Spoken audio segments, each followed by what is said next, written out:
Rap Ràdio presenta Connexió Mèxic.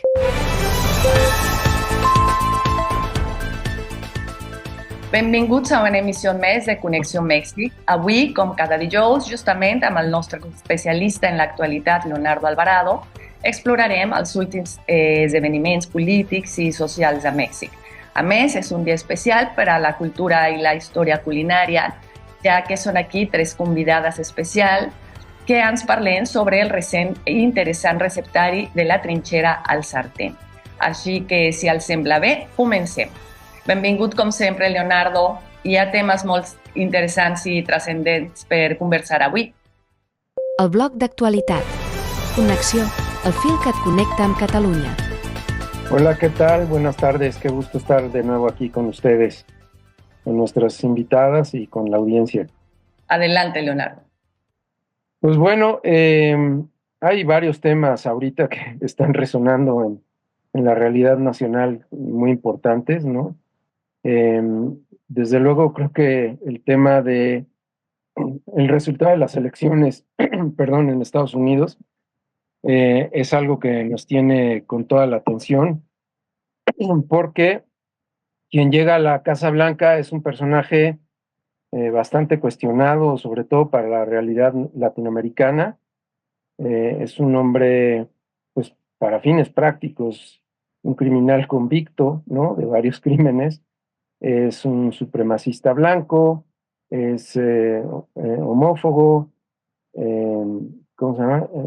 Absolutamente misógino, en fin, una serie de características que ha mostrado a lo largo de su vida política que nos dejan a todos muy preocupados, ¿no? Además, que llega con un poder inusual que no veíamos desde hace mucho tiempo, porque es el primer presidente en 20 años que gana el voto popular y el voto del colegio electoral, ¿no? Eso quiere decir que va a tener una ventaja enorme en las cámaras. De hecho, en la Cámara de Senadores ya lo obtuvo. La Cámara de Representantes todavía está en discusión, pero todo parece indicar que van a tener la supremacía el partido que se hizo republicano, que por cierto es un partido ya muy distinto al que conocíamos, porque en realidad quien está tomando esa posición no son los republicanos per se. En realidad lo que estamos viendo es el resurgimiento del trumpismo, ¿no? Y es un movimiento bastante radical, de mano muy dura. Para México no pinta nada bien el escenario. Ya está nombrando funcionarios para su próximo gobierno. Ya nombró a un zar de las fronteras, que es un antiguo director de la agencia esta especializada en migración, y que fue quien se encargó de una serie de deportaciones masivas, incluso atentando contra derechos humanos, separando familias, niños, etcétera. Bueno, él ya fue nombrado como el zar de las fronteras. Y por otro lado, también ya parece que es evidente que su secretario de Estado va a ser Marco Rubio, ¿no? Un político de origen hispano, de hecho de origen cubano, también de mano muy dura, que ha hecho declaraciones muy fuertes con respecto al tema sobre todo, de Cuba, no se diga de Venezuela y de Nicaragua, ¿no? Entonces ya hay planes para, por ejemplo, revertir todas las órdenes ejecutivas que había firmado Joe Biden para tratar de manejar la migración de diferente punto de vista. Bueno, pues las va a anular Trump tan pronto como llegue a la presidencia, que esto será el 20 de enero, y va a empezar a presionar a México en los tres temas que son centrales para nuestros países. Desde luego, el tema de la migración, el tema de la seguridad y el tema del libre comercio. Tres temas en los que sin duda no va a tener ninguna misericordia para tratar de someter a México en condiciones que sean absolutamente favorables para Estados Unidos, ¿no? Trump tiene esta idea de revitalizar a los Estados Unidos en cierto sentido de una manera medio aislacionista, donde toda la planta industrial y el poderío económico se tienen que volver a concentrar en los Estados Unidos para retomar el esplendor imperial que alguna vez tuvieron, y México está en medio de ese proceso. Entonces, para la presidente Sheinbaum y su equipo de trabajo, se les viene una temporada muy difícil. Hay que recordar que al propio Marcelo Ebrard ya le tocó tener que lidiar con este personaje, y para ser honestos, pues sí, lo puso contra las cuerdas y lo obligó a convertir a México en el tercer país seguro, algo que él quería para poder aminorar la migración hacia los Estados Unidos. Así que, claro, ahora México, con un gobierno también muy fuerte, porque es un gobierno que controla el Senado, que controla, en el buen sentido, la Cámara de Diputados, tiene un respaldo que no tenía en el 2018 necesariamente, y también en condiciones de una renovación en su sistema de gobierno, que le puede permitir negociar ciertos acuerdos con este hombre, ¿no? Algunos analistas han recomendado que México tenga una postura donde tenemos que ser una especie de aliados incondicionales de los Estados Unidos. Yo creo que México ya no tiene oportunidad de postularse así, porque México es un país multirrelacionado, tiene vínculos importantes en Asia, en particular con China, y ese vínculo no se puede perder ni tampoco lo puede revertir. Aunque nuestra balanza comercial con China es bastante desfavorable en ese sentido, pero China es un país que lo quieres más bien como aliado que como enemigo, y nosotros no tenemos por qué comprar la agenda norteamericana. Pero bueno, esto lo veremos ya muy pronto. La presidenta Sheinbaum ha actuado con rapidez, con inteligencia. Pocas horas después de que se consideró a Trump como ganador de las elecciones, ella había dicho que no lo iba a reconocer hasta que se hiciera la validación en el Senado, que eso es en enero, pero inmediatamente después de los reconocimientos que vinieron de varias partes del mundo, incluyendo al propio presidente Biden, inmediatamente ella lo felicitó. De hecho, ya tuvieron una llamada, y seguramente lo que se está proponiendo ahí es que se trabaje en conjunto. Ella ha dicho que México no va a poner en entredicho su soberanía, que puede ser un buen socio comercial, que puede cooperar, pero no a cambio de la soberanía. Así que vienen tiempos interesantes. Para Trump, la revisión del TEMEC no es revisión, es una renegociación, así que va a venir con toda la planadora encima. Y por otro lado, pues en México también estamos viviendo momentos políticos muy delicados que hay que resaltar, ¿no? Estuvimos al borde de una crisis constitucional cuando la Corte tenía que votar a favor o en contra del proyecto de uno de los magistrados para ver si se reconocía o no la legalidad de las reformas constitucionales que se habían votado en el Senado.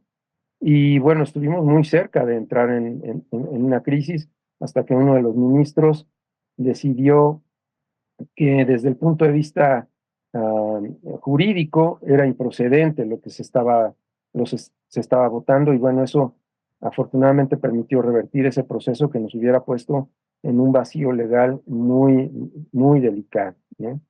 Y bueno, pues parece que el gobierno de la doctora Sheinbaum sale fortalecido de ese proceso, pero estamos lejos de poder cantar victoria o sentirnos tranquilos, porque sigue habiendo en el país problemas muy importantes que resolver, sobre todo de desigualdad, de pobreza, y no se diga de inseguridad. Ya estamos sintiendo la política distinta de inseguridad. Esto ha exacerbado los problemas entre vamos a decir, los cárteles y el crimen organizado.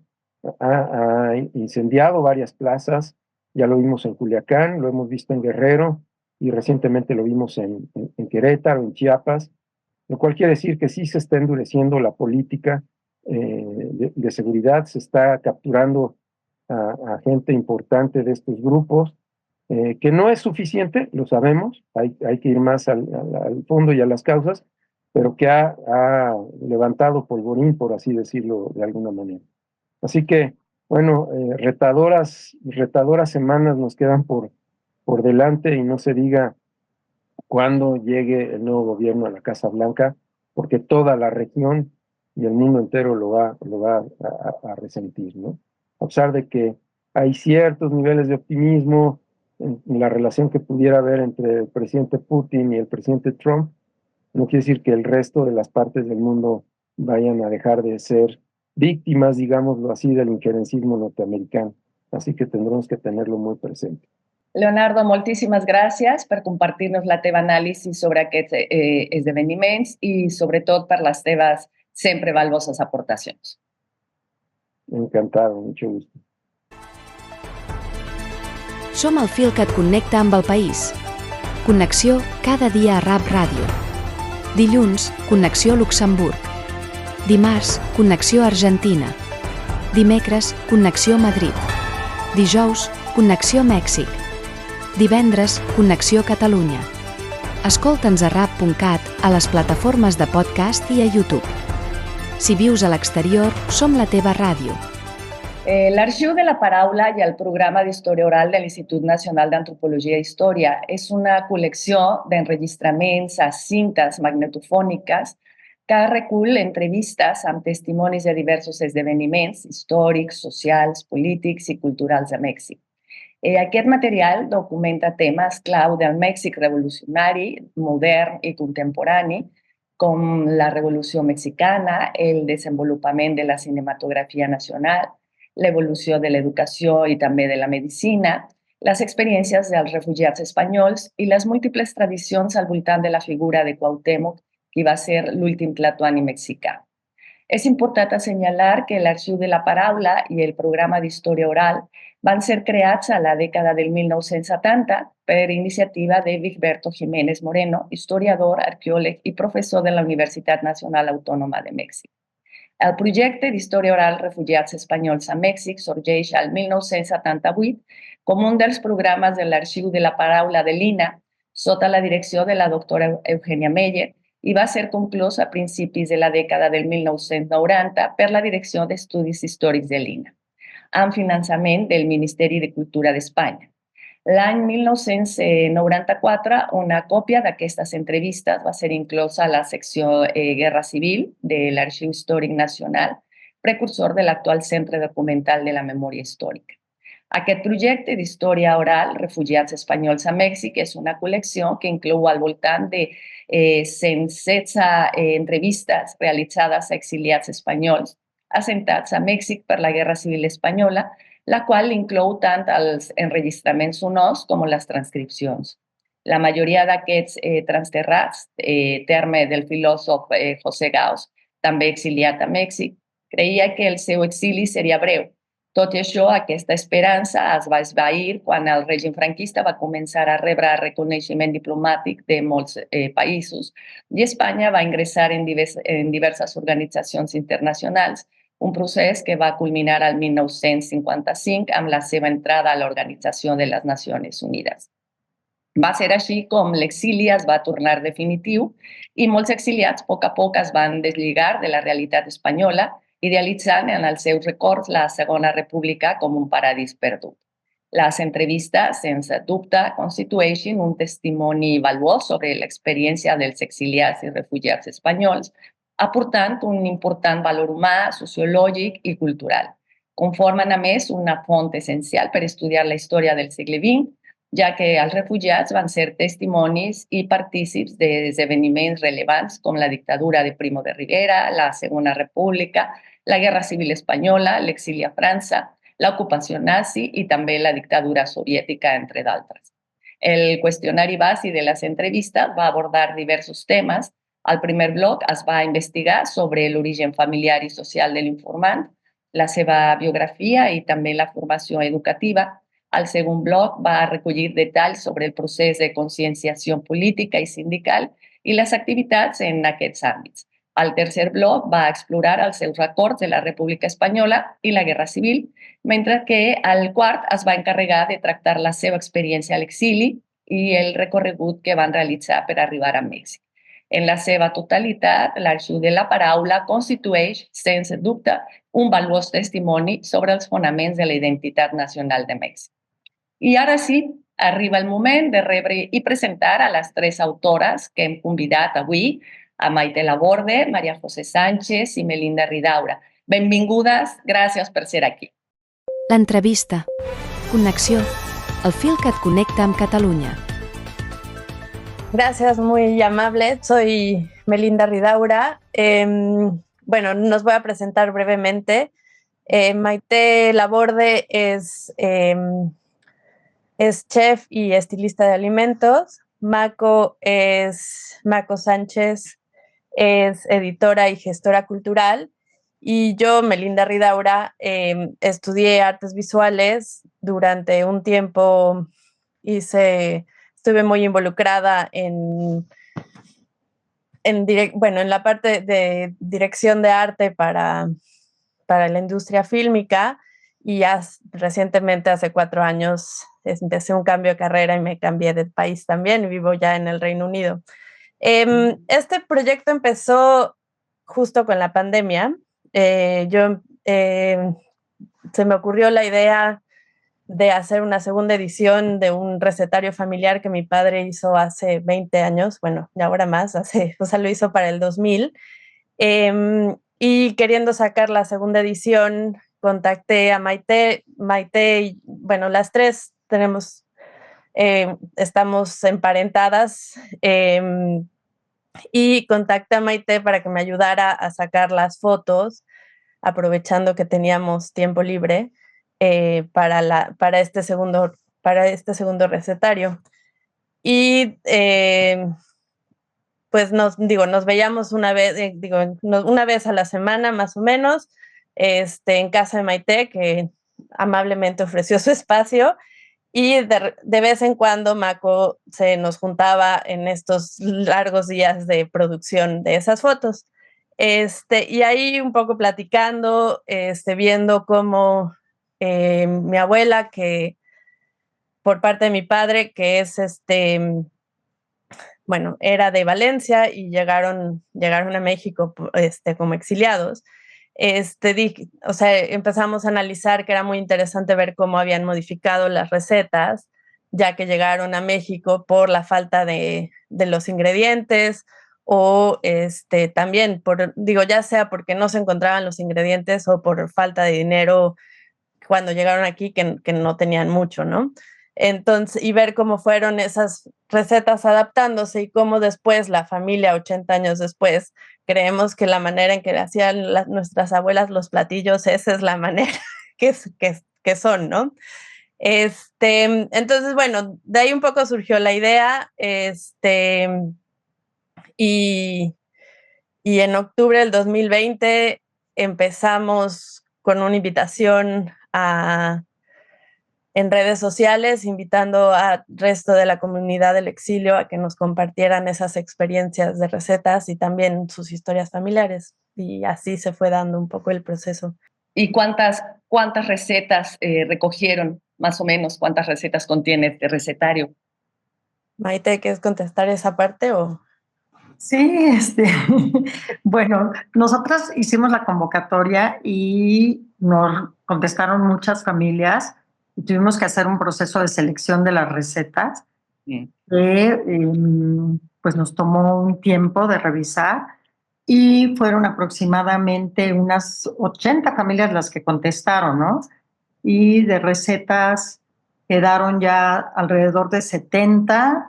Y bueno, porque hay una parte impresa y una parte digital del mismo libro. Y bueno, tratamos de no eliminar y dejar las más representativas, que afortunadamente no se repetían las recetas. Eso fue muy inesperado para nosotros, que las familias fueron cooperando cosas, cada familia aportaba recetas diferentes. Eso nos encantó. Y bueno, pues yo como chef y como estilista, pues sí nos habíamos quedado picadas con la iniciativa de Melinda de llevar más allá esta iniciativa de rescate de recetas y de pues darle voz a nuestras abuelas o a bueno, a las mujeres que estuvieron allá que tuvieron que salir así, ¿no? De España. Entonces, pero pues bueno, ahora igual le doy la palabra a Mako, que es la que va a retomar ya el proyecto en sí, cómo se formó. Uh-huh. ¿Qué hay? Hola, yo soy Mako Sánchez, y como dicen Maite y Mel, esto nació de una actividad como puntual y familiar de la familia de Melinda en concreto, pero vimos enseguida que si no extrapolábamos esto a algo como más comunitario y más grande, iba a ser algo anecdótico y muy, muy íntimo y muy limitado.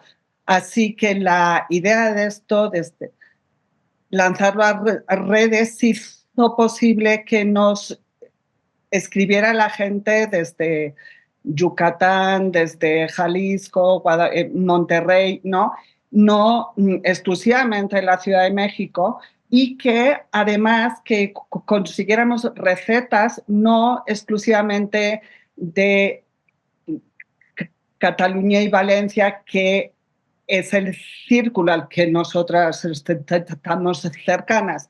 Llegaron de Galicia, de La Mancha, de Euskadi, desde Alicante, Andalucía, Extremadura, o sea, dio riqueza absoluta y hizo ver claramente que el cocinar no es un acto de sobrevivencia, es mucho, mucho más. Nuestras abuelas y tías y mamás, etcétera, que convirtieron sus cocinas en espacios de resistencia en un momento donde te habían echado de tu país, donde francamente eras un apestado. De esa manera fue una manera de recomponer pues la dignidad, el orgullo, la identidad de sus hijos, de sus amigos y de un pueblo, ¿no? O sea, reconstruirnos otra vez en el exilio en México. Y bueno, sabemos que van a tener varias presentaciones. Díganos, por favor, en dónde y cuándo. Sí, tenemos 3 presentaciones por ahora. La primera es el 1 de diciembre en Guadalajara. Es en la FIL de Guadalajara, es la Feria Internacional del Libro de Guadalajara, y es a las 5 de la tarde. Ahí estaremos en el foro Libros al Gusto. La segunda es en 5 de diciembre aquí en la Ciudad de México, en Librerías Gandhi, en el foro Expresate, a las 7 de la noche. Y la tercera es en el Ateneo Español de México, el 7 de diciembre a las 12 del día, en Hamburgo 6, bueno, en el Ateneo Español. Els agraeixo enormement, Maite, Maria José, Melinda, per compartir amb la nostra audiència aquesta important iniciativa que constitueix una herència culinària tan especial i propera a molts de nosaltres. Aquest receptari jo crec que ens recorda que la cuina és una forma de preservar la memòria, els llaços familiars i les arrels familiars, i sobretot, com ja dèiem, que en cada plat hi ha una història de resistència i d'adaptació. Muchas gracias a las tres otra vez. Gràcies a usted. I arribem així al final d'aquesta emissió de Connexió Mèxic. Ens veiem i escoltem el proper dijous i gràcies per acompanyar-nos.